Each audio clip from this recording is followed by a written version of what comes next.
Right now on Morning News Now, a Supreme Court showdown. This morning, the nation's focus is once again on the High Court, just a day after that controversial ruling to strike down affirmative action and limit the consideration of race in college admissions. This is a really disappointing decision, not only for me, but for every student on this campus and any student who's planning on applying to college in the future. So this has immediate impact. We have team coverage with more on the decision, the implications it could have, and a look at the decisions we're waiting for today that could impact millions of Americans. Also this morning, holiday headache. The 4th of July weekend is officially underway, but cancellations and delays could put travel plans on hold for millions. And more hazy skies and triple-digit heat are in the forecast. We're tracking the conditions ahead of the holiday. Plus, it's time to fire up the grill. Some good news for your 4th of July. Your summertime cookout could actually cost you less this year. We'll explain what's behind the trend and how long those savings could last. And a plot twist, new developments in an ongoing labor fight that has put Hollywood on hold. The top actors union now says it is ready to strike, joining writers who've been on the picket lines for nearly 2 months. More on the negotiations and what it could all mean for your favorite shows and movies. Good morning.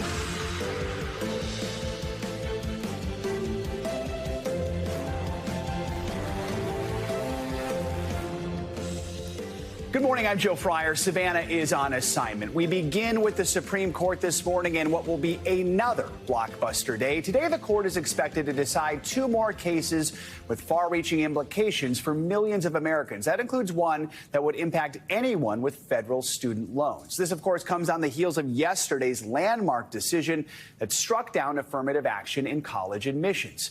In a more than 200-page opinion, the court's conservative majority overturned admissions plans at Harvard and the University of North Carolina at Chapel Hill. The schools were accused of giving substantial preferences to Black and Hispanic applicants while discriminating against Asian students. Writing for the majority, Chief Justice John Roberts said affirmative action programs violate the Constitution's Equal Protection Clause and, quote, unavoidably employ race in a negative manner, involve racial stereotyping, and lack meaningful endpoints. In a scathing dissent, Justice Ketanji Brown Jackson listed the legal and institutional roadblocks that generations of people of color in America have had to overcome, from slavery to redlining and Jim Crow, writing that, quote, deeming race irrelevant in law does not make it so in life. As expected, reaction in Washington was divided largely along partisan lines. Discrimination still exists in America.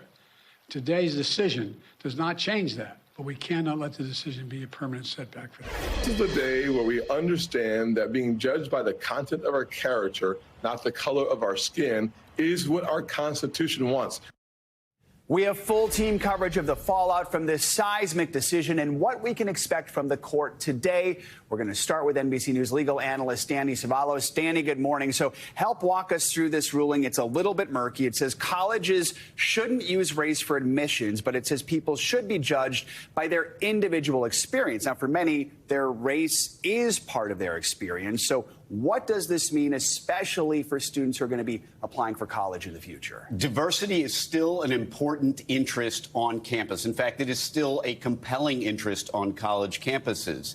What the court decided yesterday, in a sense, was narrow in that it concluded that UNC and Harvard's race-conscious admissions policies violated the Constitution. But implicit in that ruling is also the understanding that virtually no college could ever come up with a race-conscious admissions policy that would satisfy the Constitution. So going forward, universities could hypothetically still take race into account, for example, in the essay process, if they write about how race has affected their life in any way you can imagine. In addition, colleges can still use other factors such as socioeconomic status, even geographic area, probably as long as those are not obvious proxies for race, but colleges can use those unrestricted categories to try and build a diverse college campus. Not a racially diverse college campus. They can, but that was not the mandate of the court in Grutter. The The compelling interest has never been racial diversity. It is overall diversity. Now, what that is, that's another question for another day. All right, so today is the last day of the Supreme Court term. We are still expecting two major decisions. One of them includes the fate of President Biden's loan forgiveness program. It would impact the financial futures of 40 million Americans. This is deeply divided along political lines. Do you think that the court is going to fall on ideological lines, or could it be unpredictable where they're going to go here? This could actually go either way. If they decided on what I would call the merits, whether or not Joe Biden had the power to, quote, waive and modify the power that's given in the actual language of the regulations and the statute, does he have that power to cancel student debt outright? Does that constitute waiver or modification? But the court may never reach it if it concludes that the challengers here, the states, never had standing. They didn't have a concrete enough interest to bring this lawsuit. That is a possibility. Even the conservative bloc of the court is receptive to standing arguments. I wouldn't be surprised if in this case the Biden policy stands, if for no other reason then the challengers didn't have standing. The other big case we're following involves a Christian web designer who refused to provide services to same-sex couples. This is being pitched as civil rights versus religious rights. What should we expect here? This is probably going to go the way of the conservative majority on the court. The issue really is whether or not designing a website is a sale, in which case it may be discriminatory to pick and choose who you design for, or is it speech? And if it's speech, then it may be more protected. You may be able to discriminate in the sense that the state cannot compel you to endorse a specific message. In this case, a message approving of same-sex marriage. In the analysis, this case could go either way. But if you're a betting person, it will probably go the way of the conservative bloc of the court. We're going to find out very soon. Danny Savalos, as always, thank you so much. Appreciate it. Our coverage continues now with NBC News White House correspondent Mike Memoli, who's here with us. So, Mike, the president was disappointed with the court's ruling on affirmative action. What did he have to say? Is there any action he can take now in response? Well, of course, White House officials say as much as they were disappointed by this decision, they were not surprised by it. And so they spent months planning for what the administration could possibly do in response. But when we heard from the president, he did lay out what he considers a new test that he hopes will meet this new Supreme Court standard. Take a listen. It's done more to unravel basic rights and basic decisions than any court in recent history. And that's what I meant by not normal. I think that across the board, the vast majority of the American people don't agree with a lot of the decisions this court is making. There was responding to a question by what he meant when he had responded to a question earlier in the day about whether the Supreme Court was a rogue court. He said it was not a normal court. Obviously, the Supreme Court itself is becoming a major political issue at this moment. So, Mike, one of the other big lines to come out of that interview was the president's opposition to expanding the Supreme Court.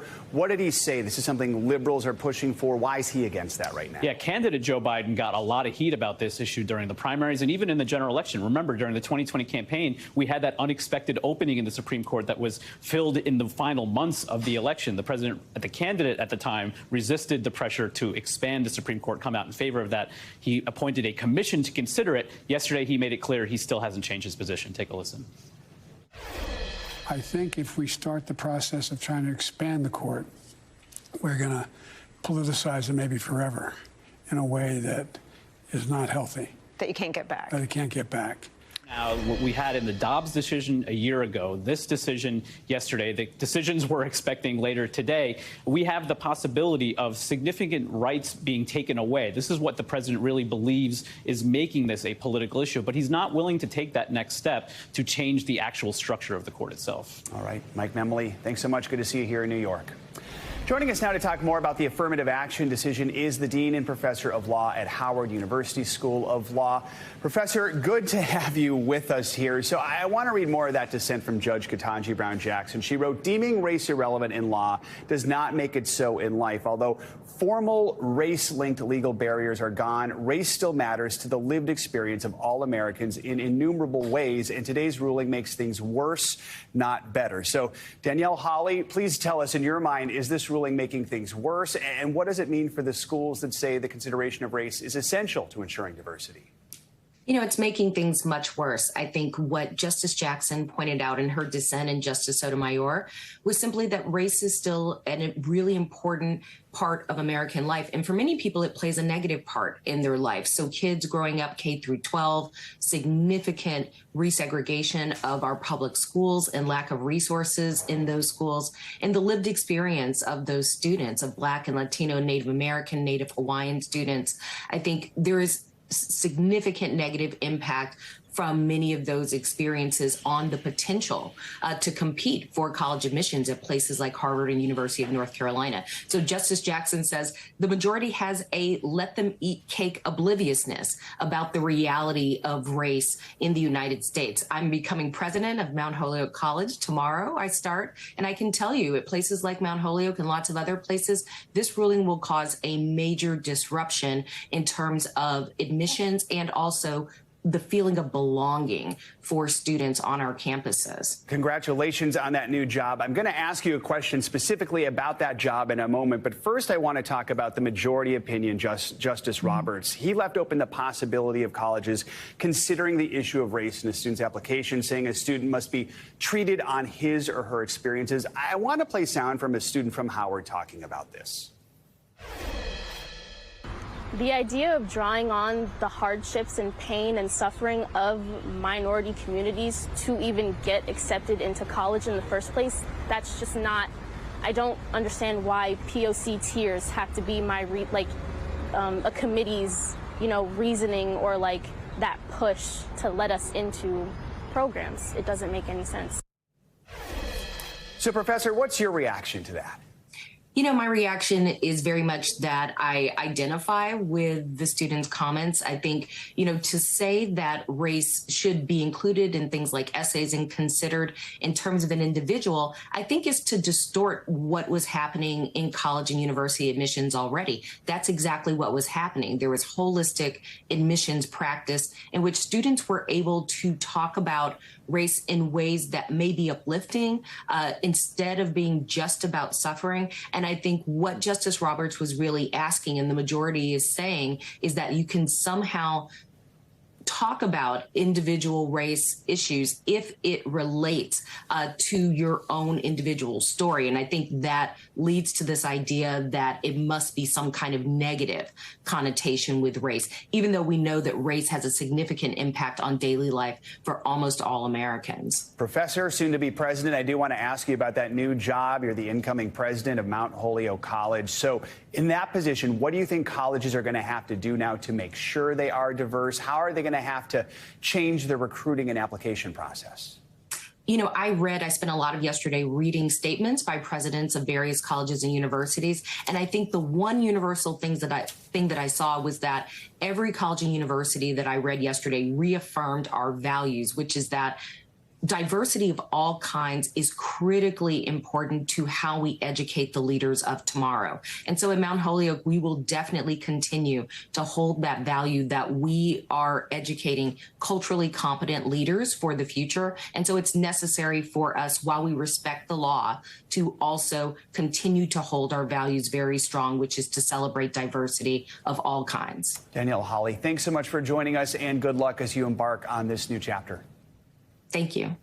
In other news, extreme heat plus all those flight delays and cancellations, they're threatening to disrupt the 4th of July holiday weekend.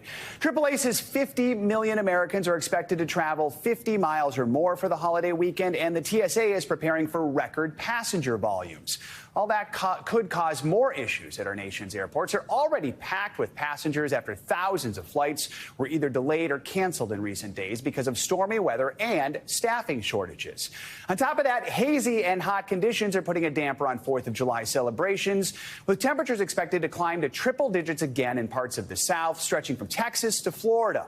All this while the East continues to deal with poor air quality from the smoke generated by those Canadian wildfires. We're covering all this for you this morning. In a moment, Michelle Grossman will have the latest forecast. But let's start with NBC News correspondent George Solis at Newark Liberty Airport. So, George, good to have you with us. There's a lot of flight frustration out there this week. Is the situation expected to get better or worse as we head into the actual weekend?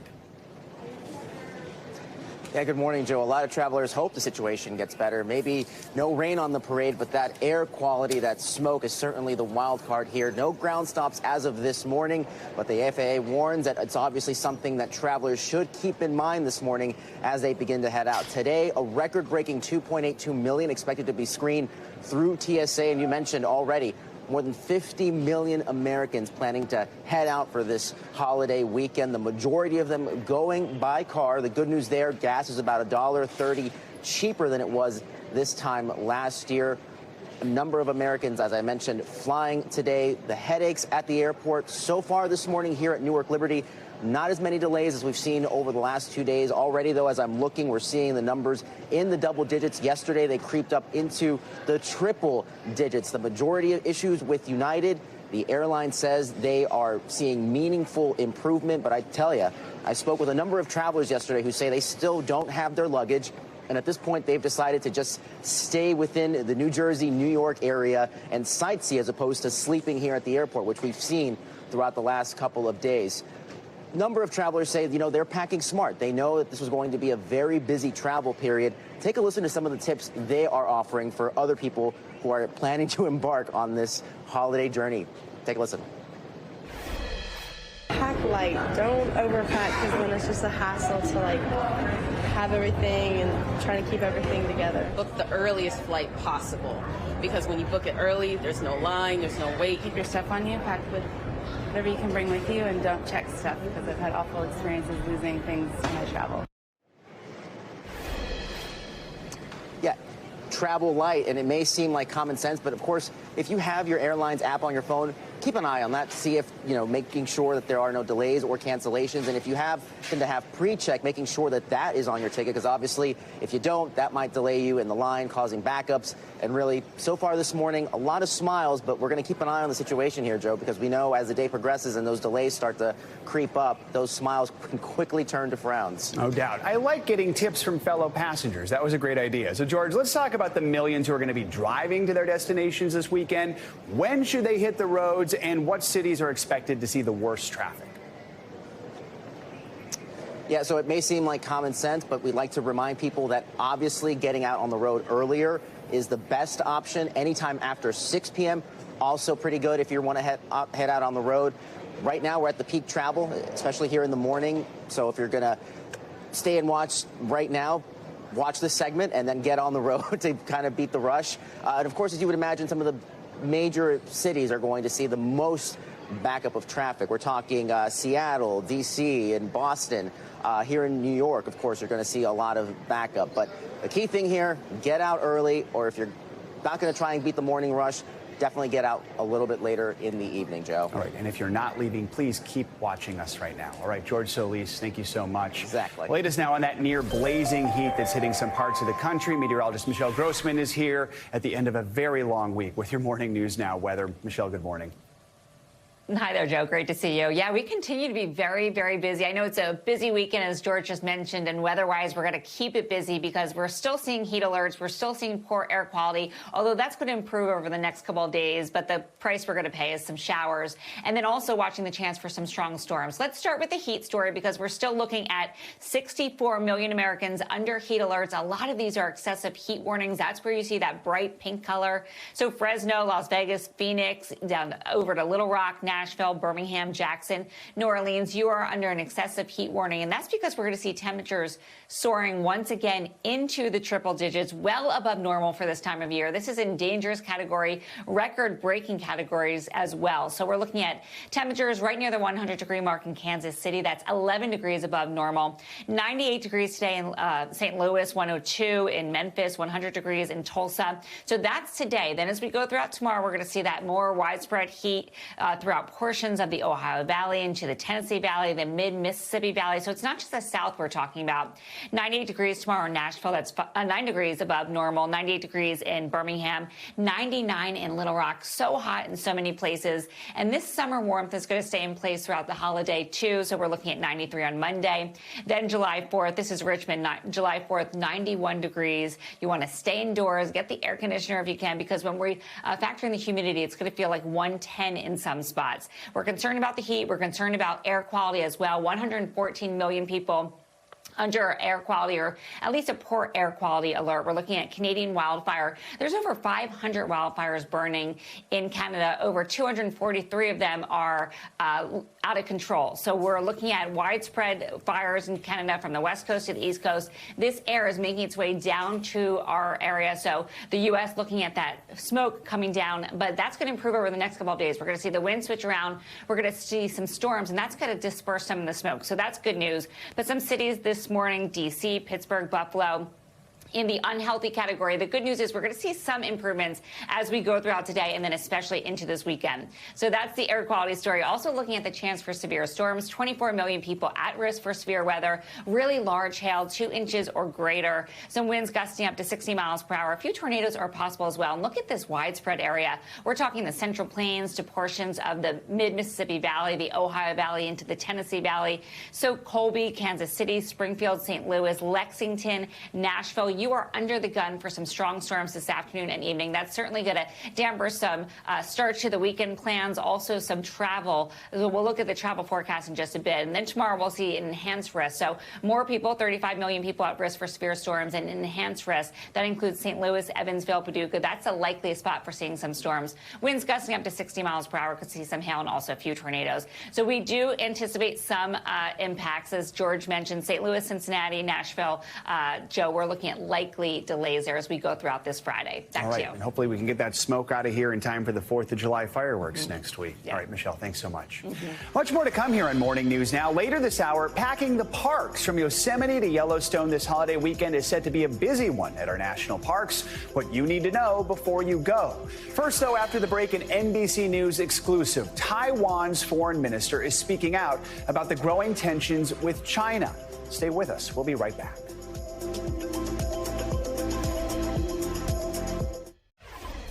This morning, Taiwan says 11 Chinese aircraft crossed the median line of the Taiwan Strait, the unofficial border between both sides. NBC News chief foreign correspondent Richard Engel spoke exclusively with Taiwan's foreign minister about the growing tensions in the region. Taiwan often compares itself to David facing down Goliath. The small island is just 100 miles off the Chinese mainland. China claims it's a breakaway province. And the CIA believes China wants to be ready to invade Taiwan within 4 years. Taiwan says Chinese fighter jets fly dangerously close to Taiwanese airspace, and its warships encircle the island almost every day. Taiwan's foreign minister with a stark warning. I think China might be repeating what we saw as the origin of the Second World War, and we have to be careful. How much risk is there that one of these daily incursions could start a fire? It is possible. A real conflict. Yes, it is possible. If you look at the history of war, there are plenty of war out of accidents, out of inadvertent accidents. The U.S. supplies Taiwan with weapons. Still, the island's 210,000 troops are no match for China's 2 million. But Ukraine was outgunned by Russia, too. And Ukraine's resistance has inspired Taiwan. We have seen the very brave Ukrainian soldiers defending their territory, defending their freedom and sovereignty. And that is something that we want to learn. But the people in Taiwan are not mobilizing for war. This week were the annual Dragon Boat races, and the crowds were the biggest in years. You cannot live in fear. You have to keep going with your life. Emily Wu is a podcaster and says what makes Taiwan unique from communist China and a target is its democracy. What's it like when China does these flyovers and sends its warships nearby? It's intimidating because what if one day it's just not an exercise? The foreign minister told me he does not believe the threat to Taiwan is imminent, but said it is, quote, apparent and increasing. All right, Richard, thank you so much. More international headlines now. A top Russian general is believed to have been detained after mercenaries staged a revolt. NBC's Ali Arouzi joins us with that and other world headlines. Ali, good morning. Good morning, Joe. That's right. The fallout from the attempted Wagner mutiny has left dark shadows of uncertainty over the Kremlin, with intense speculation over the fate of one of Putin's top generals, Sergei Serovikin, who apparently had close ties with Yevgeny Prigozhin. Serovikin hasn't been seen since the beginning of the revolt, and two sources told the Associated Press he's believed to have been detained. It's unclear if he faces any charges, and the Kremlin hasn't commented on him as of yet. But one of the theories out there is that he's part of a purge of the security apparatus by Vladimir Putin.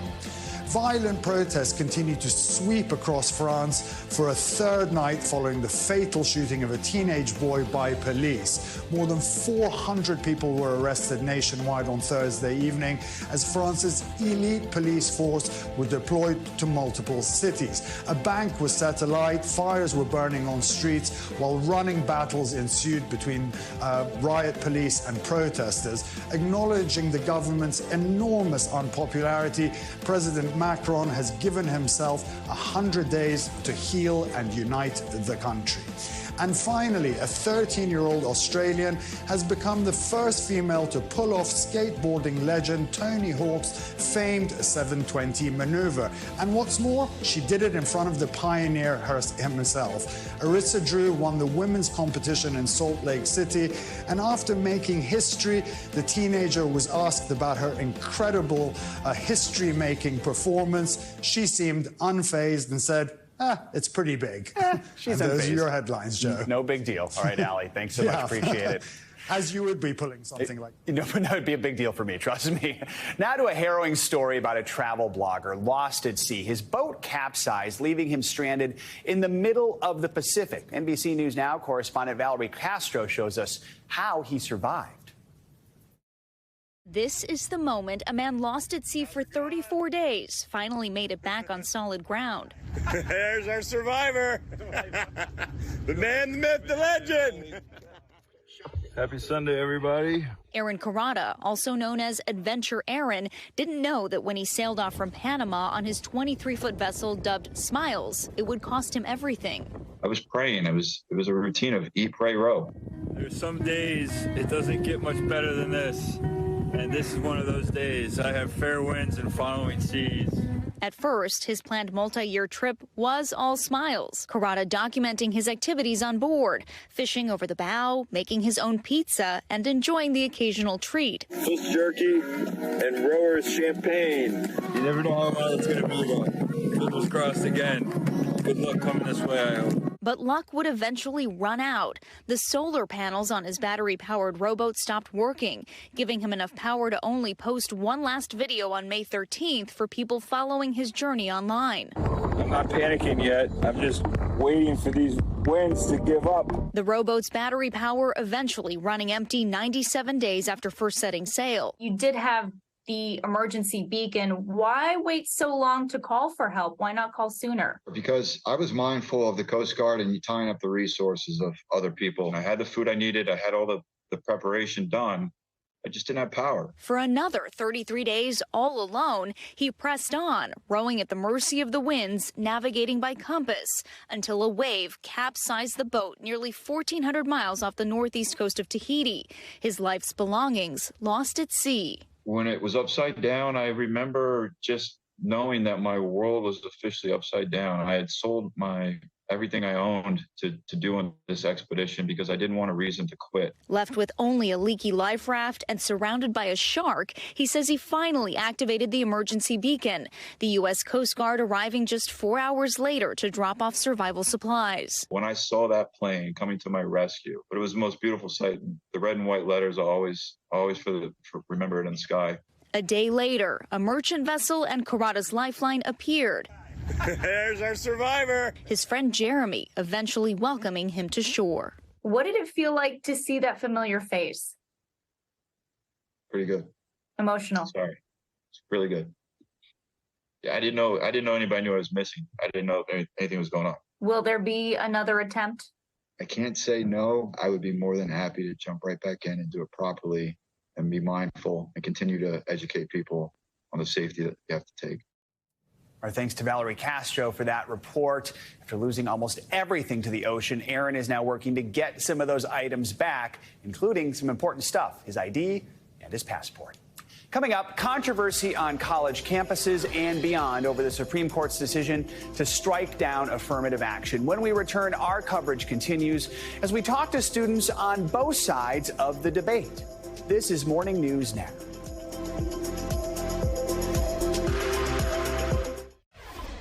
We're back with more coverage of the Supreme Court's ruling to ban affirmative action from the college admissions process. Now, dozens of colleges and universities are preparing for alternate ways to boost diversity on campus without using race.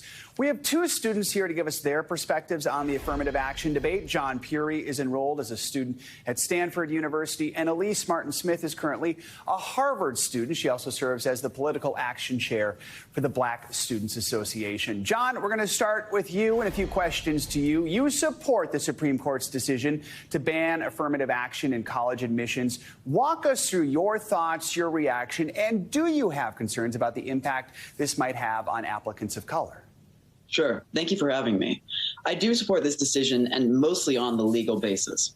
America as a country decided and put into its law a principle that discrimination on the basis of race is categorically wrong in both 1868 with the Equal Protection Clause in the 14th Amendment and the 1964 Civil Rights Act. As long as those laws stand and undergird the nation, and those two landmark, either an amendment or a law are, I think, critical to ensuring a nation where the rule of law is respected and there was equal treatment under the law. As long as those are on the books, the Supreme Court made the right decision. Affirmative action policies are racial preferences, and they do benefit some on the basis of race and discriminate against others. Do you worry this is going to impact diversity on college campuses? I think at first there will be an adjustment period, but colleges like mine, Stanford University, has already committed to other ways to expand diversity, for instance, by doubling down on outreach efforts to underrepresented communities. I think that is the best way forward. And of course, there are other ways to ensure diversity, such as by socioeconomic status. You recently wrote an op-ed for your college newspaper saying what truly seems to politicize the issue are competing conceptions of fairness widely held by the two major parties. What does fairness mean to you? Do you believe legacy admissions or donor admissions should also be banned in the spirit of fairness?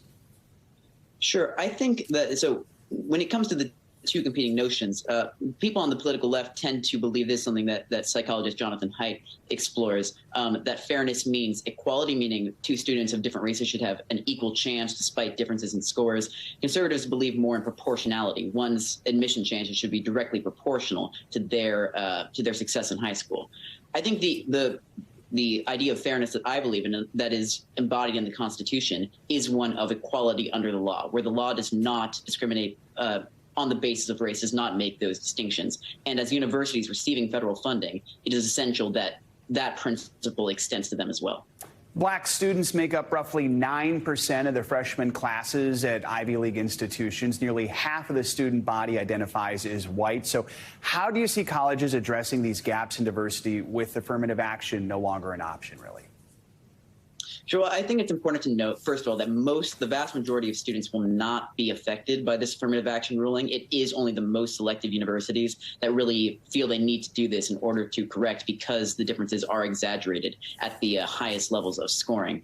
But in terms of the diversity at top universities, it's really just a substitution of one set of students of color for another. Affirmative action policies, you can see comparing Stanford to, let's say, UC Berkeley, which hasn't been able to use affirmative action for decades now, that it's really kind of a difference between African-American percent of the student population versus Asian percent.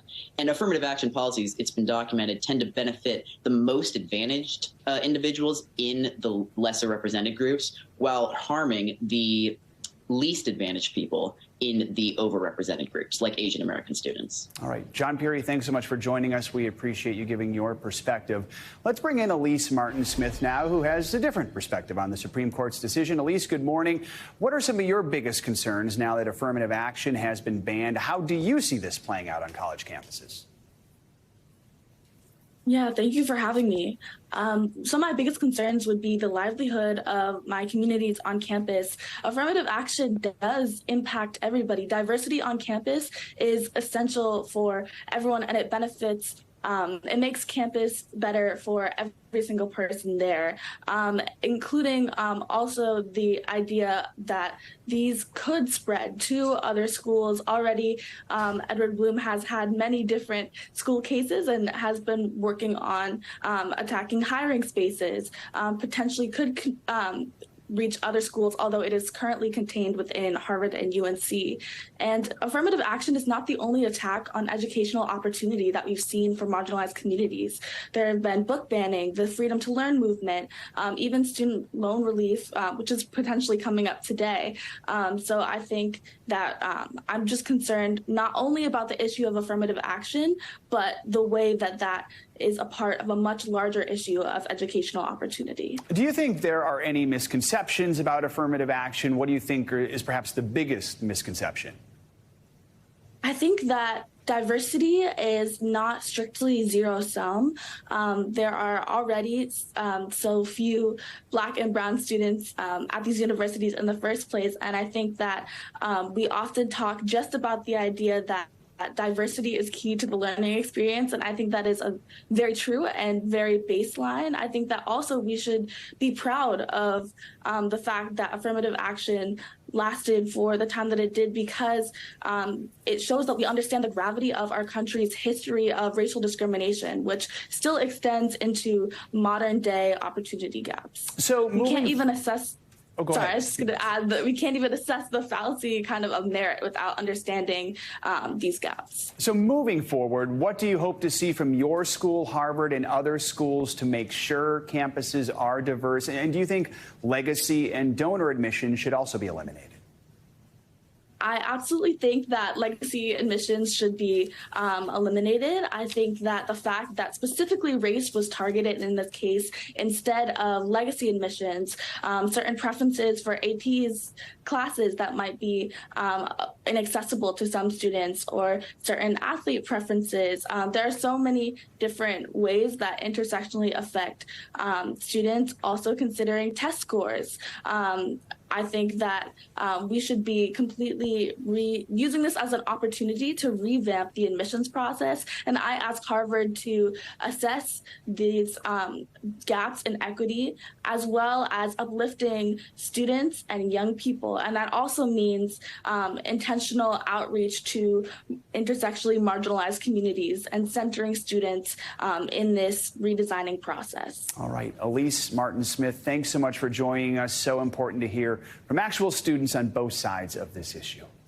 Coming up, deals and steals for your 4th of July. When we return, some welcome news ahead of your summer cookout, what you can expect, why you can expect to spend less for your barbecue this year. You're watching Morning News now. We're back with some good news for those of you who are planning 4th of July celebrations. The American Farm Bureau Federation says your cookout costs are going to be lower this year. CNBC senior analyst and commentator Ron Insana joins us now. Ron, good to see you ahead of this big holiday weekend. So first of all, lots of people are going to be grilling for their holiday celebration. So about how much do you think families are going to have to pay? Look, on average, the price, as you said, is coming down. So if you lean towards chicken instead of beef, it's going to be a little bit cheaper. The price of chicken has actually come down. Beef prices have actually gone up. There's a shortage of cattle in the United States, but $67.73 for 10% barbecue. That's not bad. And a 3% decline is really important. We've been talking about inflation hovering at around 4 or 5%, broadly speaking. Food prices over the last year have been a big part of that. And so this is actually very good news, not just for July 4th barbecue, but the overall inflation outlook as well. So what foods are seeing the biggest savings, and where should we vouch for? You mentioned beef, but are there any other areas where we might see an increase in costs? An increase in cost. Well, yeah, beef, a handful of other items. You know, right now we're looking at what's coming down, which is lemonade, chocolate chip cookies, thank God, chicken breast down 9%. On the flip side, there's just really a handful of items that have gone up. Of course, hamburger is more expensive because, as we said, the drought has produced a shortage of cattle as some cattle ranchers have been thinning their herds. And then hamburger buns up 17%. But again, you know, package of hamburger buns at $2.25 is not all that onerous as far as a barbecue is concerned. So we're getting good news, not just on the food front, but really overall inflation has been declining. What's very interesting as well, if you're planning to travel, the price of gasoline has come down to a multi-week, even a multi-month low, as oil prices are well below the highs of the year so far. You know, I would not mind a barbecue that's just chocolate chip cookies and lemonade. That would totally be fine with me. So that's a weird mix, though. I mean, maybe chocolate chip cookies and I guess almond milk if you're going to be in vogue, you know. There you go. So you don't want to dip the cookie in the lemonade, probably. All right. So you're talking about inflation. We have been seeing some relief from it over the last few months. Are families feeling that relief?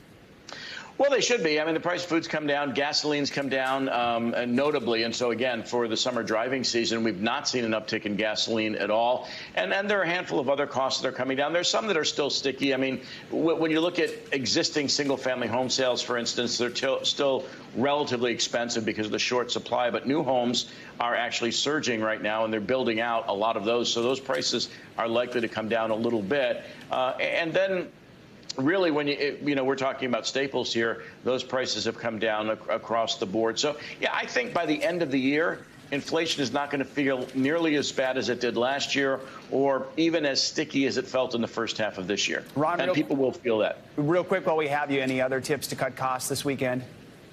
Well, if you're really intent on cutting costs, I mean, you switch to chicken from beef. But, you know, at the end of the day, $67 for 10 people, that's $6.70 per person. That is, given that the median income is well north of $50,000 now, that's not a horrible price to pay for an important celebration. All right, Ron and Sana, good to have you with us on this Friday. Have a great holiday weekend. You too. More financial headlines now. Sneaker giant Nike is planning to hike prices to help offset rising costs. CNBC's Silvana Henao joins us with that and other money news. Silvana, good morning. Hey, Joe. Good Friday morning to you. That's right. So Nike plans more price hikes over the next year. And despite its efforts by the company and some retailers to use discounts to boost sales and reduce inventories, now Nike is trying to offset rising costs for everything from labor to shipping. And it began discounting more items last year to deal with an inventory glut and is now feeling the pinch from consumers who are more interested in saving money than shelling out for pricier products. Meanwhile, YouTube is testing disabling videos for people who are using ad blockers. The company has confirmed the move to The Verge, and YouTube is urging viewers using blockers to allow ads or try YouTube Premium, which is ad-free. Now, the statement comes after some people started noticing a warning prompt that video playback could be cut off if YouTube detects the repeated use of ad blocking tools. And National Geographic is disappearing from newsstands for good. The monthly issue will no longer be for sale in stores starting next year, and it's part of a broader cutbacks at the iconic magazine.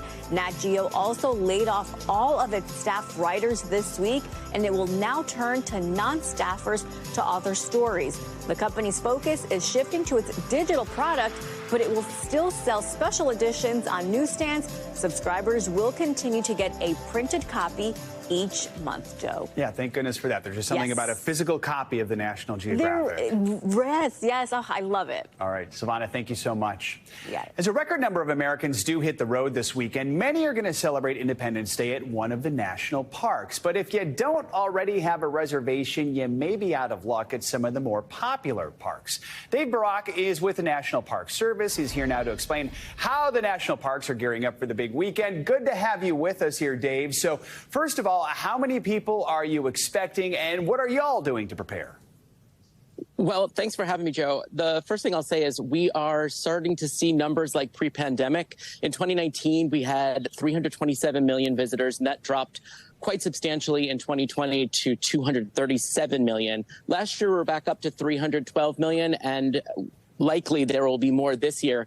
And when we think about getting the parks ready for visitors, it's not just the things that you'd think of like clearing trails and clearing brush, but it's really things like stocking the bookstore and getting kids' activities ready to go and writing programs, educational programs for visitors. So there's a lot that goes into getting a park ready for the summer, especially this year out west with the record snowfall. Exactly. And the educational programs are such an important part of this, especially families taking their kids all over. So we know that several national parks do require reservations now. Explain to us, what's the best way to make those reservations, and can you still visit if you don't have one, especially this weekend? So there's a few things to keep in mind. Your first stop should always be the National Park Service website. That's nps.gov, and that is going to help you plan your trip. Recreation.gov is an external website that will help you book certain campsites, also some of the more popular attractions like Angel's Landing in Zion National Park, and those you do need reservations for. So you do want to go to recreation.gov for those reservations. That said, at some of the more popular parks, and you know which ones they are, they're the Yellowstones and the Yosemites and all those great parks that we all love. Those parks are going to be very busy. So plan ahead. Go during lesser visited hours in the mornings or in the evenings. If you really are set on seeing a certain park, try to find a trail or an attraction that is not the most popular place there. And you can always do that by asking your friendly park rangers. Friendly is the key. All right, Dave Barak, thank you so much, and have a great holiday weekend. You too. Thank you, Joe. Coming up, ready to strike. Hollywood actors now poised to join writers on the picket line this morning. More on the negotiations and how this strike could impact your favorite shows. This is Morning News Now. Welcome back. Heinz has weighed in on a very important kitchen debate. Do you put your ketchup in the fridge? The UK Twitter feed for the leading brand reignited this controversial topic when it tweeted, FYI, ketchup goes in the fridge. This sparked immediate debate, with one person firing back an angry response. No, it doesn't. You stick to production and I'll deal with consumption. Others then questioned why ketchup isn't refrigerated in supermarkets. Nevertheless, a follow-up survey by Heinz on Twitter found about 60% agreeing ketchup does indeed belong in the fridge. That's where I keep mine. But then I do remember working in restaurants where maybe we didn't put it in the fridge. So either way. All right, there is more trouble for Hollywood studios after another union says it's set to go on strike. This time, it's members of the Screen Actors Guild, which represents Hollywood actors. The union overwhelmingly approved a strike if a new contract isn't reached with movie and TV studios, including our parent company, NBC Universal, by midnight tonight. For more on how this could impact your favorite shows, we are joined by entertainment journalist and pop culture expert Brian Balthazar. Brian, good to have you with us this Friday morning. So first of all, how much do the actors' demands mirror those of the striking writers? Is there a thought these two could in some way join forces? Well, their power is in that they're both at a impasse, sort of, so really their needs are different. Of course, they both want more pay, but there is power in that unity, certainly. But the actors in particular are really looking for a few things. One of them is an increase in base pay. That's fairly standard anytime a contract negotiation happens. But what this is really tackling is streaming and how residuals and how payments are made to actors for streaming. Now, by the way, this is not about the Tom Cruises of the world. This is about nearly about 160,000 actors that you don't know by name, but kind of round out these casts. These are the unsung heroes of movies and television, right? So these are the ones that don't get as much money as you would think. And streaming is kind of the Wild West because we don't have this Nielsen system coming out telling us how much they're being seen. And networks and streamers and distributors are finding new ways to make money by selling them overseas, and actors want a piece of that pie. And of course, as we all know, the past year in particular has been incredible as it relates to artificial intelligence.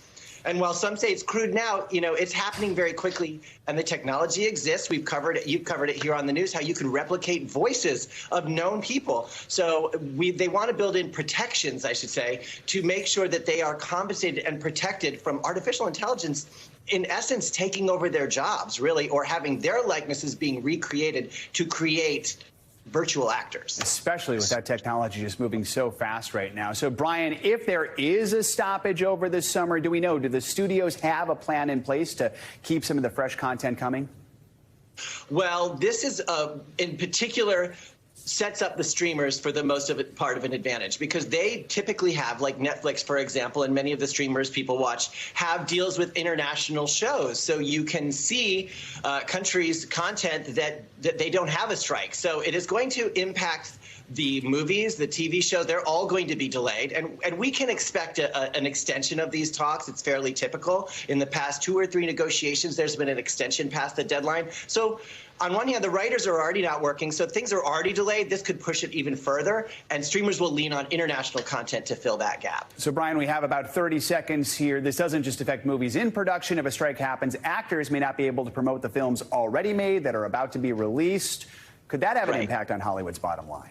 It does, because, you know, you've already covered last weekend. The box office was fairly bleak, and that's a problem. And not having actors to go out and promote these films is going to be a real setback for these studios. So we're looking at a really soft summer for movies already, and this is going to make it worse. And there are some big movies coming out. We know Indiana Jones is out today. In a few weeks, we're going to have the new Mission Impossible movie with Tom Cruise, plus that highly anticipated Barbie movie. So a lot of big movies coming this blockbuster summer. All right, Brian Balthazar, thanks so much for helping us break this down. We appreciate it. Thank you. That does it for this hour of Morning News Now. Stick with us. The news continues right now. Right now on Morning News Now, with more big decisions expected today, there is fiery reaction across the nation to the Supreme Court's gutting of affirmative action. The ruling is sending shockwaves across America's higher education system, with students quick to weigh in. I don't want my racial identity to stop me from, becoming who I want to be. I like to think of it as an opportunity for us to take action. And we're looking ahead to what could be 2 more monumental decisions from the justices, including one that could impact millions of Americans with federal student loans. We're covering it all this morning. Also this morning, not guilty. It has been more than 5 years since the Parkland mass shooting left 17 dead and more than a dozen others injured. This morning, there's more emotional fallout from the shocking verdict for a school security officer who was charged with failing to confront that shooter. We've got more on the outcome and the raw reaction from the victims' families. Also this morning, it's the Great Escape. Millions of Americans are rushing to the roads and to the skies for that long 4th of July weekend. And while your airport experience might be smoother today compared to earlier this week, we're not out of the woods just yet. From the smothering heat in the south to the poor air quality from wildfire smoke plaguing the Northeast, all of that extreme weather could still be a travel wild card. We've got team coverage of your holiday getaway, including that critical weekend forecast. And of course, we've got your holiday weekend can't miss list with the highly anticipated return of Indiana Jones and the Dial of Destiny. What are the critics saying as the so-called summer of nostalgia blooms? You're going to have to stick around to find out.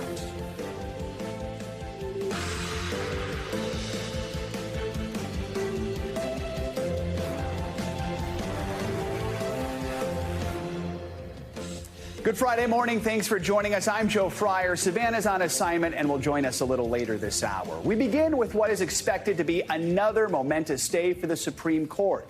Later this morning, the court is expected to issue rulings on 2 major outstanding cases that will impact millions of Americans. One will decide the fate of President Biden's student loan forgiveness plan.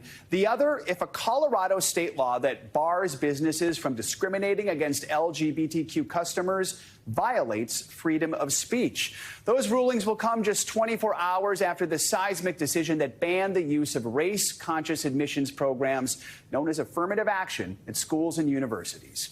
We have a full team covering the fallout from the ruling and what's on the line in these decisions from the court today. We're going to begin with NBC News senior legal correspondent Laura Jarrett. Laura, good morning. Joe, good morning to you. It's a decision that's been a long time in the making, and when it finally hit, the reaction was swift among colleges and universities all across the country, both public and private. Of course, also those in admissions and, of course, students. A watershed moment on race in higher education. I think this is a huge step back. But can now rejoice over the fact that at least our kids can be judged based on their achievements and merits alone. A sharply divided Supreme Court dealing a major blow to using race as a criteria in college admissions. A 6-3 conservative majority finding Harvard and the University of North Carolina violated the law, writing the schools unavoidably employ race in a negative manner, involve racial stereotyping, and lack meaningful endpoints. President Biden condemning the ruling and the high court itself. Is this a rogue court? This is not a normal court. The justices offering dramatically different views of the role of race in America. Justice Sotomayor delivering a blistering dissent from the bench for nearly 20 minutes, ending by quoting MLK Jr., "We shall overcome." But Edward Bloom, the conservative activist behind the lawsuits against the schools, praised the ruling. These obligations compel the removal of all racial and ethnic classification boxes from undergraduate and postgraduate application forms. As for what schools can do, the High Court provided something of a roadmap, saying they may consider student essays about the impact of race on one's life, be it through discrimination, inspiration, or otherwise. A suggestion drawing pushback. What if you're a black student who doesn't want to talk about the fact that you are a descendant of slaves? Other schools may opt to end legacy admissions, prioritize first-generation college students, or phase out standardized testing. We will comply with the court's decision, but it does not change our values. For now, more questions than answers about what this decision means in practice. So what will be different about college admissions this fall? Well, the Common App, used by millions applying to several colleges all at once, it's already updated its system to allow schools to hide an applicant's race from admissions teams, Joe. Wow, that was quick. All right, Laura, thank you so much for your reporting over the last 24 hours. We appreciate it. Let's bring in MSNBC legal analyst and former prosecutor Kristen Gibbons. Sven. So, Kristen, a poll conducted by the Associated Press back in May, it found that 63% of Americans did not think the Supreme Court should ban affirmative action in college admissions. Talk about that in the context of the majority's reasoning in this decision and what implications this decision could have beyond universities. I think that the best words really come from Justice Sotomayor's dissent, which says that this rolls back decades of precedent and momentous progress. And it holds that race can no longer be used in a limited way in college admissions to achieve such critical benefits. That critical benefits is exactly what you're seeing in that poll, because the majority of Americans don't care about the popular opinion. They don't care about what Chief Roberts is saying. By taking that stance, they are saying that the court basically has decided to enforce a colorblind ideology in a country that is by nature endemically segregated. And I think it's most upsetting, and basically this poll is saying that Chief Roberts is attempting to hide behind kind of like a don't ask, don't tell compromise where students are nudged to incorporate their racial identity subtly, but throughout their applications, but they're expected to basically remain silent to what they truly are. It can't be used in the admissions process. So I think that that's what that poll is showing. And as Justice Jackson notes in her dissent, moving race into the shadows doesn't mean it disappears. It merely allows the pervasive issue of racism to endure unaddressed and unseen. So this was a landmark decision. We do still have two other pretty significant rulings that we're expecting today. One of them's on President Biden's student loan forgiveness program. So remind us what's at stake there. What are the justices considering in this case? In that particular case, they're really considering the executive power and the use of it. You know, unlike the affirmative action case that really involved the First Amendment, the focus in this particular case is the scope of executive power. More specifically, it really hinges on whether the Biden administration had the authority to forgive student loan forgiveness under that HEROES Act, which was a law that basically granted the executive national emergency powers following the events of September 11th. But the plaintiffs in this particular case argue that those powers did not extend to the forgiveness of student loans amidst the COVID pandemic. But a key point of contention will be the legal concept of standing. But nevertheless, the principle of limited government, particularly restrained executive power, is the fundamental tenet of conservatism. So I think that we're going to see a decision that really diminishes the power from the federal government and doesn't allow Biden to forgive these loans. All right. And Kristen, the second case we're watching for today involves a web designer who doesn't want to make wedding websites for same-sex couples. We know the justices ruled in favor of a similar case back in 2018. That's where a Colorado baker refused to bake a wedding cake for a same-sex couple. Now the court is more conservative than it was then. What questions are the justices weighing here? I think they're weighing the same very questions we saw with the affirmative action. You know, we know the math here. The court is going to most likely come down in favor of the web designer here.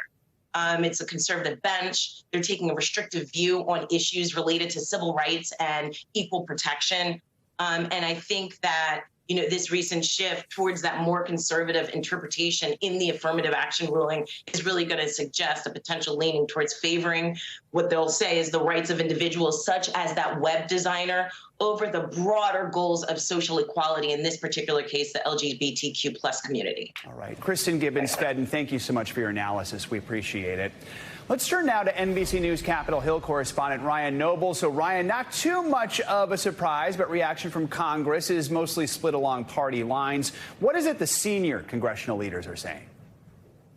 Well, you saw the Republican leader in the House of Representatives, Kevin McCarthy, come out strongly in favor of this ruling, and Senate Majority Leader Chuck Schumer saying the opposite. Here's what McCarthy said. The Supreme Court just ruled that no American should be denied educational opportunities because of race. Now students will be able to compete based on equal standards and individual merit.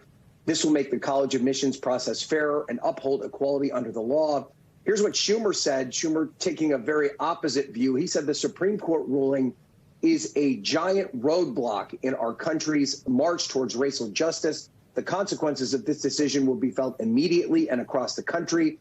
These negative consequences could continue for generations as the historic harms of exclusion and discrimination in education and society are exacerbated. You know, the big question here, Joe, is how do these congressional leaders turn these very strong opinions about this particular issue into action? Is it something that they try and fix legislatively, or does it turn to an election issue?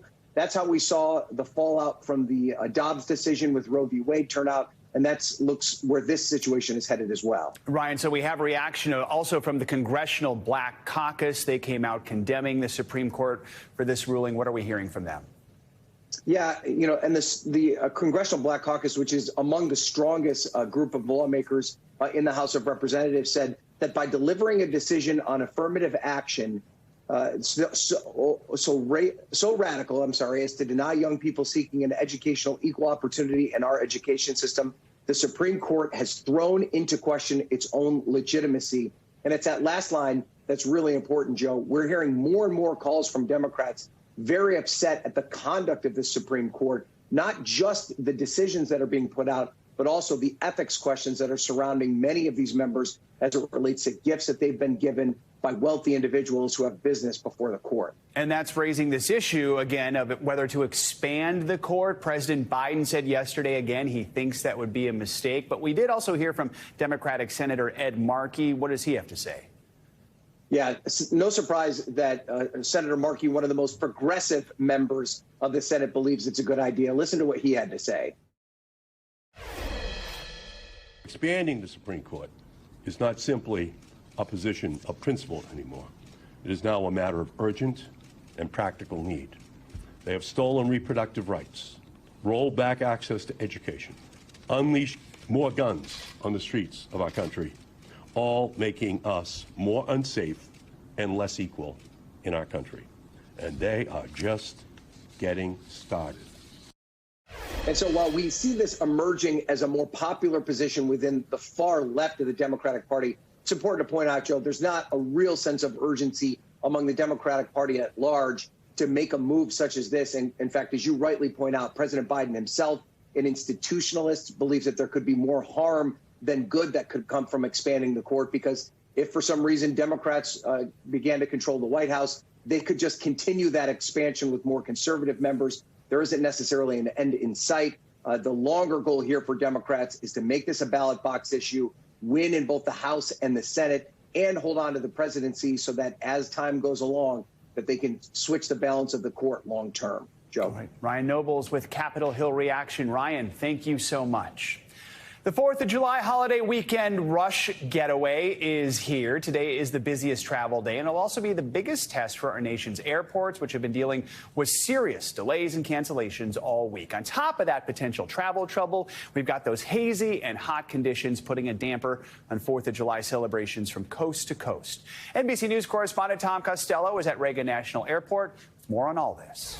Good morning. So this is it. The TSA projecting 2.8 million people will be flying today. That rivals a record set back at Thanksgiving 2019. Here in Washington, we have orange air quality. Yesterday, we had red, tied for the worst air quality in the world. And that also impacted flight operations, delays at all 3 D.C. area airports. This morning, it continues to be a story about United Airlines trying to get back up on its feet, if you will, or back up in the air. 5% of United flights canceled right now. Denver is leading the cancellation list. The bottom line is whether you're flying or whether you're going to be on the road, you can expect a lot of company with your fellow Americans. Friday before the 4th, and for many travelers, the great escape has become the great delay, with passengers left stranded and exhausted, and airlines scrambling to recover from a tough week. I'm feeling a bit numb just because I'm so tired. The most impacted, United Airlines, which had staffing issues after weather hit 4 of its biggest hubs. The airline says it saw meaningful improvement Thursday, but still canceled 16% of its flights, more than a third delayed. Lindy Baumberger made it to Rapid City, South Dakota after a stressful stopover in Denver, traveling with her 10-week-old baby. They were stuck for 24 hours, the baby's car seat with her checked bag. Some people were getting hotels from United and they were putting them up, and they didn't offer us any of that. Everything was just going wrong, and nobody from United cared. 'Tis the season when volatile summer weather can wreak havoc on travel plans. At the American Airlines Command Center in Dallas, operations managers are constantly moving flights to avoid severe weather and rough air. So when you get into bad turbulence, what are your options? What can a pilot do? Either rise above it or dip under it. Most of the time when you're in it, you have to ride through it. Robert Spendon is the TSA Federal Security Director for the nation's busiest airport, Atlanta. What is your advice to travelers, to families going through the summer? Really be prepared. And so plan ahead, start early. The airport can be a stressful environment. We understand that. And we're just asking for you to just be patient with us. That includes following the TSA 311 rule for gels and liquids, keeping firearms out of carry-ons, and when you get to the airport, have your ID and boarding pass ready to go. The vast majority of travelers over the next week will be driving, of course. AAA expecting more than 43 million to hit the road. That's a record high. The good news for drivers, gas prices are about $1.30 less per gallon than just a year ago. Back here at the airport, if your flight is canceled because of weather, then the airline is going to rebook you on the next available flight. If your flight is delayed or canceled because of an airline operations issue, the airline, in fact, every major airline in America will usually give you a food voucher. It may give you, most will give you a hotel voucher, again, if it's the airline's issue and you're forced to spend the night. However, all of this is spelled out airline by airline on the DOT's passenger rights dashboard, flyer rights dashboard website. That will tell you exactly what each airline will and won't do when things go bad. As for today, good luck. A lot of people flying, a lot of people driving. You're going to be in good company. Back to you. All right, Tom, thank you. A lot of those people are going to want to know the 4th of July weekend forecast. Meteorologist Michelle Grossman is back with us. Michelle, good morning. Good morning, Joe, and we're tracking it all. We're tracking some dangerous heat, still record-breaking heat throughout the south, the desert, California to the southwest, even up to the Mississippi Valley, Ohio Valley. We're going to see really warm conditions. Also still tracking some air pollution concerns, some smoky conditions in the Great Lakes, the Midwest, the Mid-Atlantic, but that should start to improve today and then even better over the weekend. And we are watching the chance for severe storms from the Central Plains to the Midwest, the Tennessee Valley, the Ohio Valley, the Mid-Mississippi Valley. So we certainly could see some slowdowns in the air, also the road roads if you're out traveling today. We're going to see the same scenario tomorrow and also Sunday with the threat for severe storms. So airport impacts, St. Louis, Cincinnati, Nashville, expecting likely delays because we're expecting some storms, some showers there. Also could see some possible delays in Omaha, Chicago, Pittsburgh. So any roadways there too could see some slowdowns as well. That's one of the stories for this weekend. Otherwise, tomorrow we're looking at record heat continuing throughout the Southwest, portions of California, the South, into the Gulf Coast states, also portions of the Tennessee Valley, the Ohio Valley. Severe risk does continue, doesn't budge much on Saturday. So we're looking pretty much at the same spots for the risk for severe storms. We could see some really large hail, some gusty winds, a chance for tornadoes on Saturday in those spots. Sunday it moves a little bit further to the east, so the mid-Atlantic, the Northeast, we're looking at the chance for severe storms. Hot and humid still in the south. Record highs continue in the Southwest. So we're sort of stuck in this weather pattern. As we near the holiday on Monday, we're looking at showers and storms, the threat for them from New England to the Northeast, Mid-Atlantic, down to the Southeast, the Gulf Coast states. So a lot of parts of the East experiencing the chance for some showers and storms on Monday, severe storms in the Northern Plains, hot ones again in the Southwest. Lots of sunshine, though, in the middle of the country on Monday. Then we get to July 4th, hot and humid in the Gulf Coast states. That's going to come with some showers and storms. The heat expands in the West. We're looking at the chance for showers from the Intermountain West, the Northern Plains, the Upper Midwest, and scattered storms in parts of New England and the northern parts of the Northeast. So what does that mean for your fireworks forecast on Tuesday? This is Tuesday evening, Tuesday night. We're looking at some wet weather expected from Boston to New York City, D.C., also throughout Minneapolis. Notice those darker colors in the Central Plains to the Upper Midwest, parts of the Midwest. That's where we're expecting the heavier rain. It'll be dry in parts of the Southwest and the South Central states, although it's going to be warm. So today, 64 million people impacted by heat alerts. Joe, we're going to see those temperatures soaring once again into the triple digits. It's going to feel like 110 in a lot of spots once again. So week after week. All right, Michelle, thank you so much. Appreciate it. Have a great holiday weekend. Sure.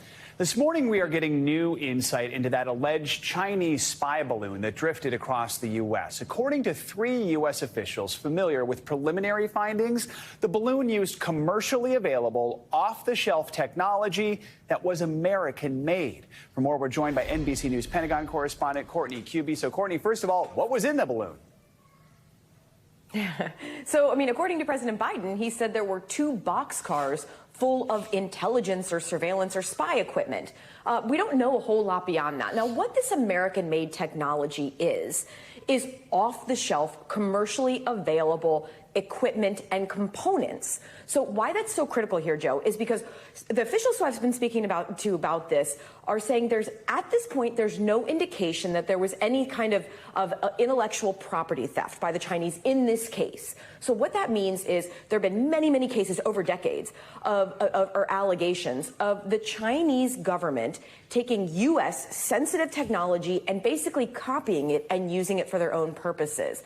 That does not appear to be the case here. In fact, these are things that one official told me you might be able to buy off the shelf or even on Amazon.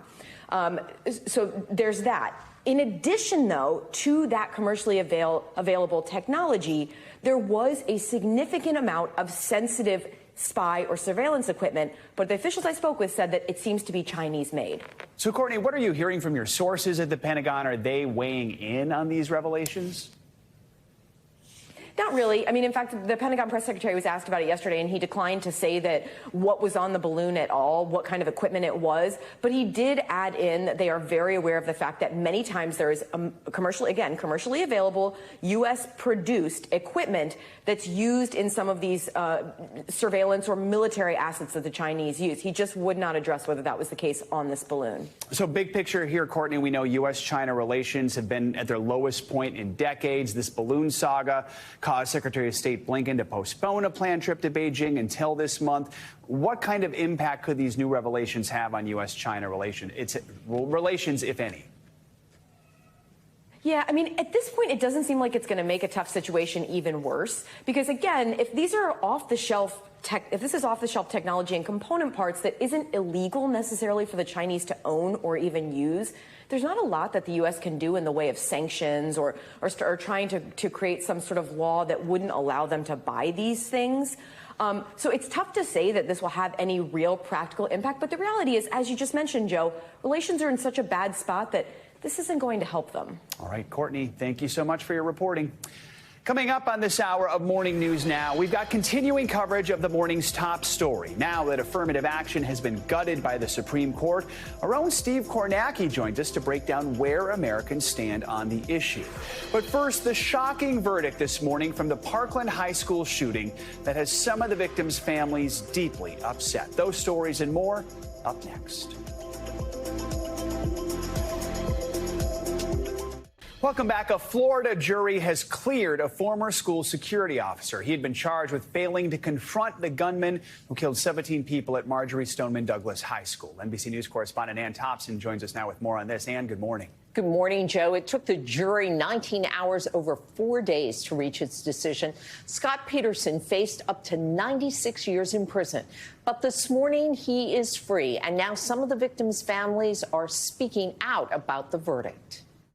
The not guilty verdict brought a release of emotion. The defendant is not guilty. Both from Scott Peterson, the school resource officer at the Parkland, Florida High School, who has been criticized for failing to enter the school and confront the shooter in 2018 when 17 people were killed. Got my life back.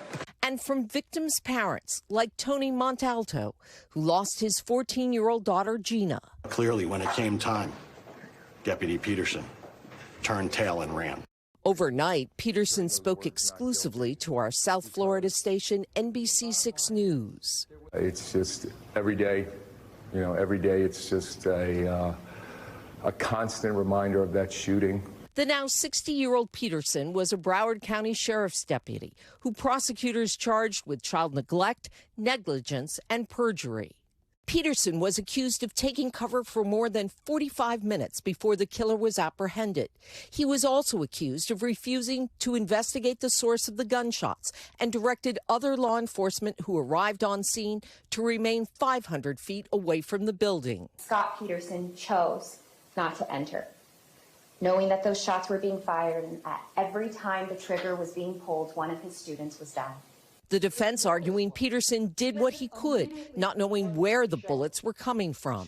He stands there, vulnerable as you can be, risking his life, and gets on the radio and yells shots fired, because every second does matter. Though Peterson did not take the stand in his own defense, he did tell Savannah in 2018 his conscience is clear. You were the one person there early enough who was armed, who could have done something. How does that sit with you? I'm never going to get over this, Those were my kids. I was there to protect those kids. For Manuel Oliver, who lost his 17-year-old son Joaquin, Peterson failed his family. I'm going back to my life. That's what he said, which is something that Joaquin will never be able to say. Now, with Peterson's acquittal, attention turns to Uvalde, Texas, where officers there waited more than an hour before breaching 2 classrooms during a shooting that killed 21 people, most of them very young children. Those officers have not been criminally charged. And here's a really upsetting statistic, Joe, that the Washington Post did an analysis of all the school shootings. More than 350,000 kids in this country have been exposed to gun violence since Columbine. That is a huge number, my goodness, Ann. All right, thank you so much for that report. Appreciate it. International headlines now, starting in Mexico, where a scorching heat wave has killed dozens of people. NBC's Ali Aruzzi joins us with that and other world headlines. Ali, good morning. Good morning, Joe. That's right. A killer heat wave in Mexico has claimed the lives of at least 100 people over the last 2 weeks as temperatures soar to a sweltering 122 degrees in parts of the country. The majority of deaths were caused by heat stroke, with a handful dying of dehydration. Now, over the last few days, the rainy season has led to a fall in temperature. However, northern cities are not getting much of a respite from the heat. A suspect has been charged with the stabbing of a professor and 2 students during a class on gender issues at Canada's University of Waterloo in what police are calling a hate-motivated attack. Police say Giovanni Villa-Alba Alamen, an international student who'd been studying at Waterloo University, faces 3 counts of aggravated assault, 4 counts of assault with a weapon, and 2 counts of possession of a weapon for dangerous purposes. And finally, a man who tried to break a world record for charity by spending 60 days on an inhospitable rocky islet slightly larger than the size of 3 average American homes off the coast of Scotland, needed to be rescued halfway through his adventure after getting battered by the elements. Only 5 people have ever survived more than a single night on the sea-washed granite slab. The man says he owes his life to the Coast Guard. Those are your headlines, Joe. Good thing he's all right. All right, Ali. Thank you so much. I know, quite a challenge. Coming up, we've got more on our top story this morning. Affirmative action rolled back by the Supreme Court. After the break, we're talking public opinion on it with none other than the chart throb himself, Steve Kornacki. He's here with us. That's up next on Morning News Now. Welcome back. Let's return to our top story, that decision by the Supreme Court to strike down affirmative action, a ruling that colleges can no longer use race during the admissions process. It's an issue where public opinion is quite complicated and is changed at different times and in different situations. So there's no one better to help us break it down than NBC News national political correspondent Steve Kornacki. Steve, so first of all, just where do Americans stand on this issue? Have we seen the national opinion change over time? And does race play a factor in opinion? Yeah, it's interesting, Joe, because I think the broader the lens, sort of, when you look at these questions of diversity, efforts to promote diversity on college campuses in general in American life, the broader the lens, the more support you're going to see. So take a look at it this way. First of all, here, this is from our own NBC poll. This was taken just this past spring in April, and we asked a question just about affirmative action in general. We said, is affirmative action still needed as long as there are no rigid quotas? So saying no quotas, but affirmative action. And on that, you do see small majority support for continuing affirmative action, 53%. And that is a change. We asked the exact same question a decade earlier in 2013, and back then, public opinion was dead even, 45-45. So you can see over the course of a decade, nearly a 10-point jump in support for the idea of affirmative action with no quotas. The biggest single group that changed in that time was white voters. We've talked about this in a number of contexts. White voters, particularly with college degrees, have moved to the left on a range of social and cultural issues. This is probably one of them. So when you ask about affirmative action like that, you do see small majority support. Where you see big majority support, this is a Washington Post poll from just last fall, is when you ask about, in general, programs that are designed to increase racial diversity on college campuses. You can see here, in general, almost 2/3 support the concept, and that cuts across racial and ethnic lines. So you see broad support for that as well.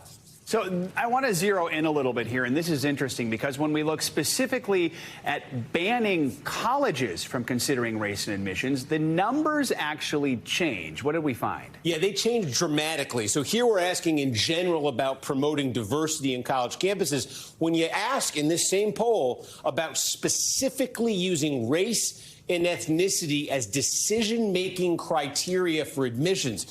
So here's the question that was asked in the poll. The Supreme Court banning colleges and universities from considering race and ethnicity in admissions. That's what happened yesterday. Well, in this poll, almost 2/3 say they support that. They support what the Supreme Court did yesterday, banning colleges from considering race and ethnicity in admissions decisions. And strikingly, again, if you look at the racial and ethnic breakdown on this, you see 3 of these 4 groups we have polling data on, whites, Hispanics, Asian Americans, you see strong majority support. And among African Americans, it's 47% support in this poll. It's close to 50-50 among African Americans. So when you get to the specifics of what that Supreme Court case was looking at yesterday, very different result. And we did get a small glimpse at how Americans feel about this issue back in 2020. California voters were asked whether they would like to overturn the state's ban on affirmative action. Again, California has already banned it.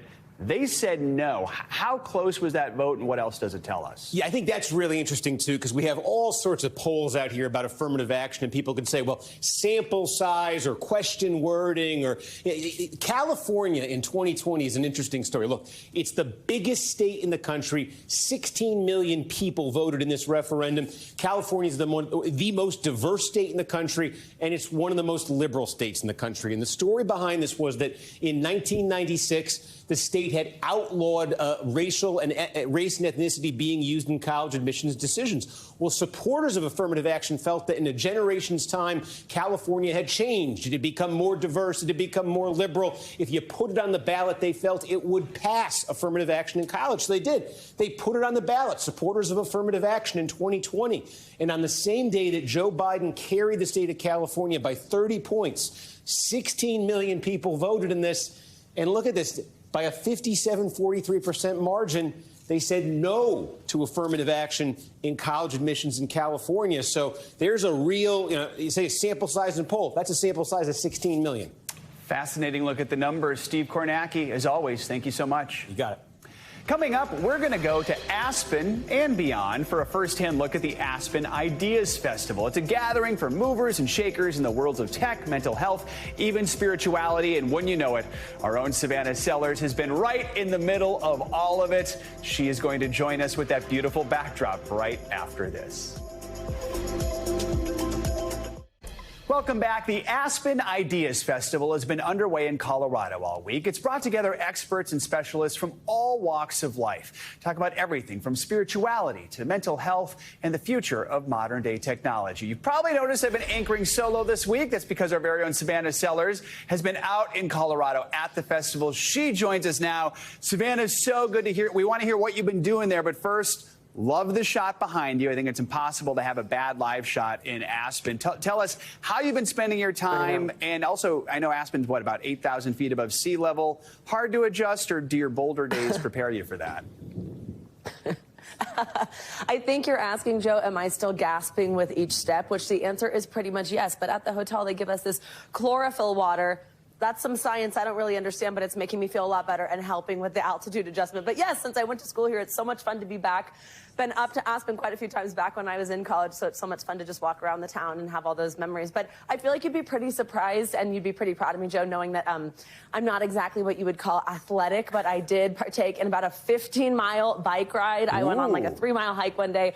It's just been so much fun. It's just so absolutely beautiful here, and it's fun to get that time, out and about in nature with our colleagues. So it's been so great. Thank you for asking me what I've been up to. Just breathing in Aspen is physical activity. So, all right, Savannah, let's talk a little bit more about some of the great conversations you had this week, including with Uber's CEO yesterday. What did you discuss? What's next in the cards for Uber?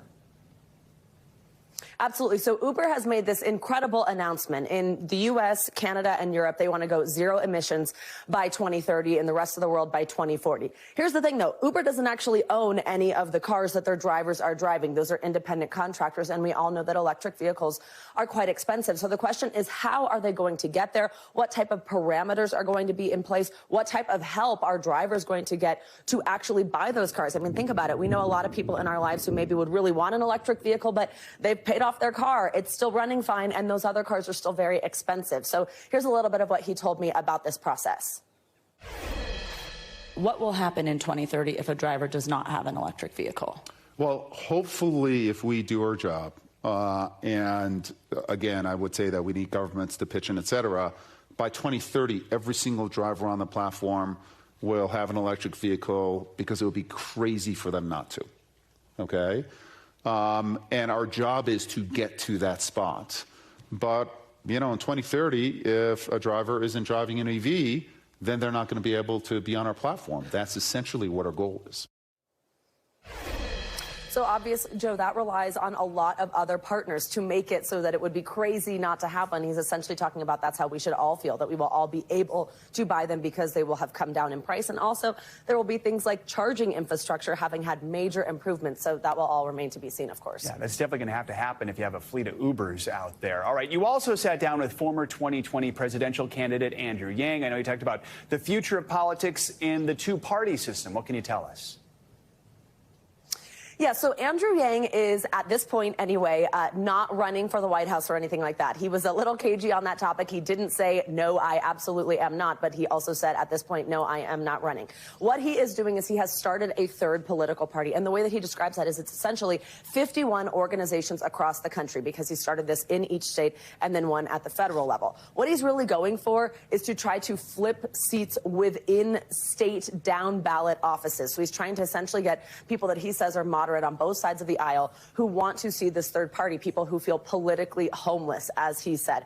But of course, we also had a whole conversation about what is going on in terms of the race for the White House right now, which, as we all know, at this point, we have the front runner in the former President Donald Trump on the Republican side, and then as well as President Biden running.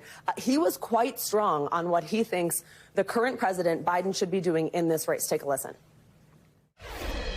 So I had planned to ask several questions about the president's mental competency, his age, or concerns with that, but it sounds like you're telling me just that you would like to see him step out of this. Just let me put a fine point on that. Yeah, I think it's the right thing for the country. I do. In the wake of that, anyone that you would support specifically? Well, I listed 5 governors, all of whom I think are well positioned to be the next nominee of the Democratic Party, and I think there should be a robust process and let the party decide. So again, Joe, he did pretty forcefully say that he thinks that President Biden should be stepping out of this race and allowing for there to be this real primary process within the Democratic side, of course, as we're seeing on the Republican side. And Savannah, we have just less than a minute here, but I understand you also did a panel with an author who you are quite fond of. Oh, my goodness, Joe. Her name is Curtis Sittenfeld. She is so fantastic. She wrote a book that a lot of us read back when we were in elementary school called Prep. You probably remember it. Yes, she wrote this book. It's called Romantic Comedy. There's me and my new best friend, as I'd like to think.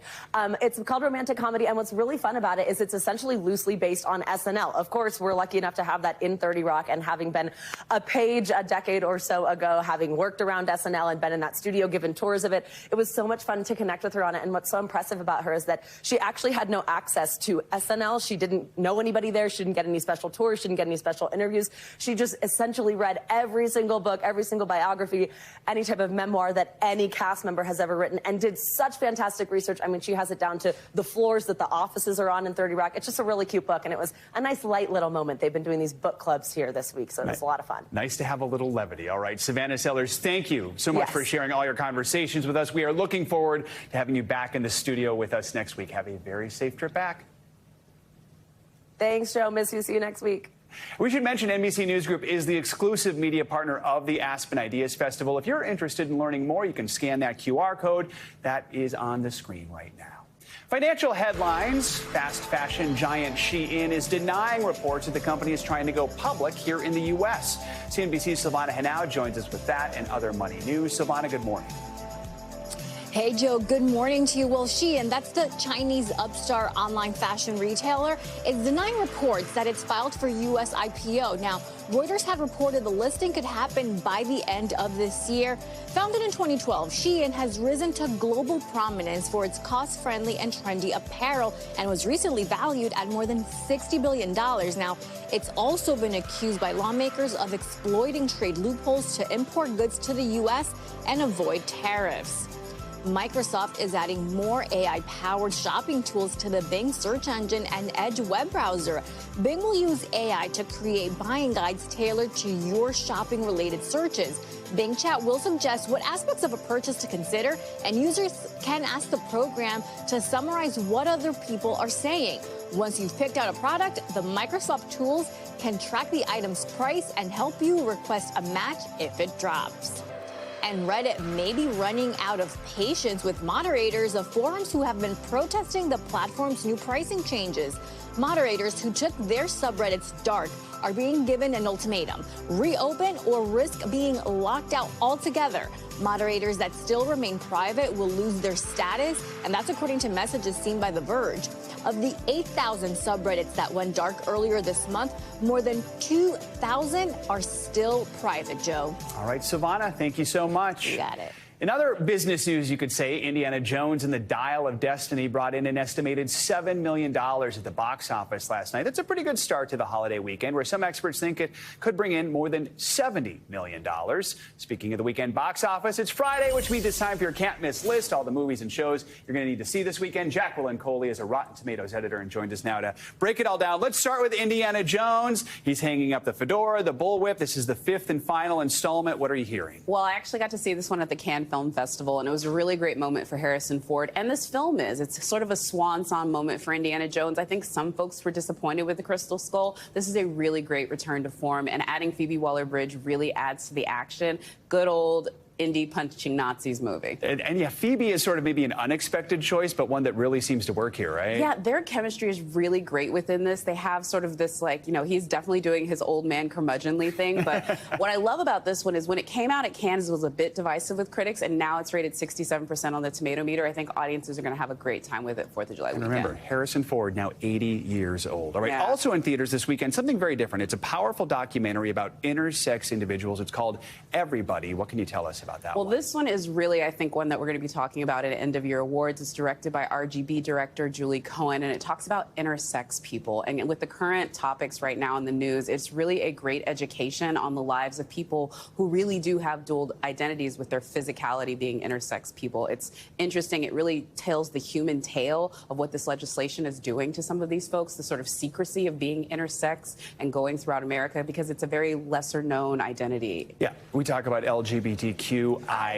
This is the I in that, and really wrapping up Pride Month with just an informative thing. And I believe NBC News, the studios here, played a role in some of the coverage. Yeah, Focus Features is pushing this one out. They're definitely a studio that's known for Oscar-worthy cinema, and this is one of them. All right, we've been talking about the Hollywood strikes. We know the writers are striking. There's worries about the acting strike, which might mean we have to rely a little more on international content. So we got Celebrity. It's set in Korea. Feels like the story might work here in the U.S. What can you tell us about Well, it? this is what's great about Celebrity is it's another one of these K-dramas that have really dominated Netflix. This is another one where it's a social media show. You're going to be sort of finding out what it's like to be viral, make yourself instant celebrity. It really talks about how chronically online everyone is, but it's one of many. If you like Squid Game, if you've liked some of these other genres like Hellbound, you're going to find, I think, a lot to do with this. And more people are watching K-cinema. I think there was a number recently Netflix put out, like a majority of Netflix subscribers have watched some sort of K-drama, K-cinema, K-comedy, right? Yeah, either Squid Game is the one that's definitely really popular, but there's a ton of shows, whether it be action shows, just the fact that they have so many different genres within Korean cinema that folks sort of gravitate to, and we're seeing it also with films like Parasite. All right, let's give people a little adrenaline going into the weekend. We got the last installment of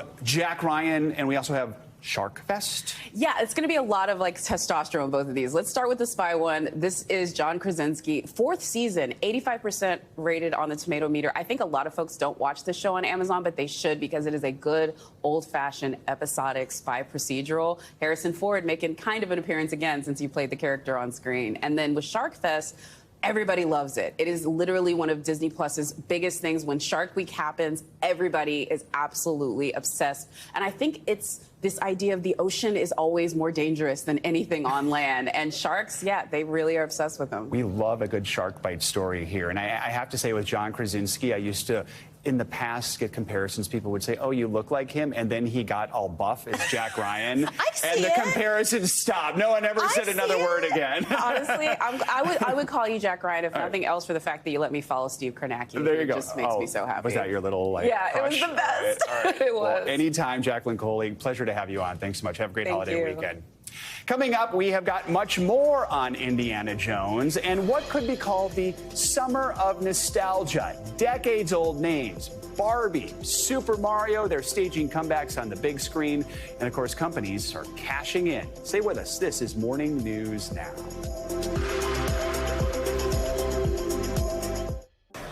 Welcome back. A handbag sold for more than $60,000 at auction this week, but you're going to struggle to put anything in it. That's because it is a microscopic handbag created by Brooklyn-based Mischief. It measures at about 1/30th of an inch. That's similar to a grain of salt. But 3D printing technology means the makers were able to model it on a Louis Vuitton on-the-go bag, even giving it a logo. Good luck trying not to lose it. We end this hour with what could be a big weekend at the box office. Indiana Jones and the Dial of Destiny is hitting theaters today, and it's kicking off what some are calling the Summer of Nostalgia, which means it might be time to dust off your fanny pack, throw a scrunchie in your hair, and truly bring back that throwback feeling to life all summer long. Harrison Ford, now in his 80s, bringing back the 80s. His beloved Indiana Jones is swinging into theaters again 4 decades after the franchise's first flick. Earlier this year, he told Savannah no one had to beg him to do it. I'd always wanted to see Indiana Jones at the end of his career, towards the end of his life, when everything catches up to him. This summer, he'll be joined at the box office by childhood icon Barbie. My heels are on the ground. And real-life icon Tom Cruise. He returns in a couple weeks with another Mission Impossible, just 1 year after he brought back the 80s with the top movie of 2022, Top Gun Maverick. That's it, kid. That's it. All right, let's go. All of it prompted Axios to dub this the Summer of Nostalgia. Audiences already got a springtime appetizer. The biggest film of the year so far, grossing more than $500 million domestically, is Super Mario Bros., based on the classic Nintendo video game. I think the fact that Super Mario Brothers did so well is in large part because of the nostalgia factor. In pretty much every case this summer, the characters that are being resuscitated from decades ago are ones that are truly beloved. You could say the past is now our present on the big screen and beyond. We're all invited to the party. I mean, who would have thought the lovable purple blob Grimace would not only make a comeback, but spark a viral milkshake trend? Or that we'd see the return of 80s fashion. These neon tracksuits, crunchies to keep your perm out of your face. Or 90s fashion. These waves of yearning are often generated by Gen Z, considered the most nostalgic generation. One survey found 15% of them would rather think about the past instead of the future. And there's more to come. The Furby, so popular in the 90s it was nearly impossible to find, will return to store shelves next month. And how about this classic? Roads, where we're going, we don't need roads. A new electric version of the DeLorean is reportedly in the works. Though these days, instead of going back to the future, it seems the future will keep taking us back. Now, as much as we love these TV and movie revivals, reboots, and sequels, a recent survey found a majority of people, 56%, think there are too many unoriginal things to watch. We'll get a measure of how people really feel this weekend with the return of Indiana Jones. That does it for this hour of Morning News Now. The news continues right now.